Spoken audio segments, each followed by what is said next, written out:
नमस्कार बंधुगण मुझे वैष्णव सुधाकर। चलतु आज आम धन किपरि प्राप्ति करवा से विषय रे गोटे रोचक कथा जानिबा। एहीपरि आपण किछि करिनियंतु आपणकर निश्चित भाव रे धनर वृद्धि घटिबो। आपण माने तो थंबनेल देखि सारिथिबे। चलतु एही अक्टोबर मास रे आसुथिबा दीपावली रे आपण एहीपरि किछि काम करिनियंतु आपणकर निश्चित भाव रे धन वृद्धि हो। आम जीवन में आम एपरी किसी भूल भटका कर दे था जो कि माता लक्ष्मी आम उपरे असंतुष्ट हो जाती फल आमर धन बहुत क्षय होता है। चलतु किपरि आमर धन वृद्धि हम से उपाय टू आम करनवा। दीपावली दिन माता लक्ष्मी सदृश होती झिटिपिटी।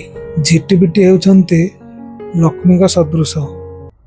यही झिटिपिटी आपणकर निश्चिंत भाव धन बढ़ाइब। एथिपाई आवश्यक जिनिस जानी नियंतु। एथिपाई बेसी किछि आवश्यक नहीं, केवल अरुआ चाउल एवं किछि सिंदूर दरकार अछि। प्रथमे आपण अरुआ चाउल रे भल करी सिंदूर को गुड़े नियंतु।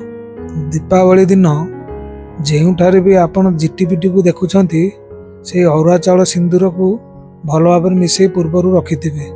ताहाको सेही झिटिपिटी ऊपर को फिंगिदेवे एवं तापर से चाउल को सब एकाठी करी ता देहरे किछि कॉइन मुद्रा एवं आउ किछि कौड़ी सालु कोनारे बांधी ताकू पूजा घर कोणरे रखि दियंतु। एवं जेतेबेले भगवान पूजा करि सारिबे तापर मध्य टिके टिके पानी छिंची मुंडिया मारिबे। देखिबे यही कामटी करनियंतु। तापर देखिए आपणकर धीरे धीरे धन वृद्धि होबाकू लागुची। जदि आपणकर केउठारे किछि करज रहिछि ता मध्य धीरे धीरे सुझी आसीबो।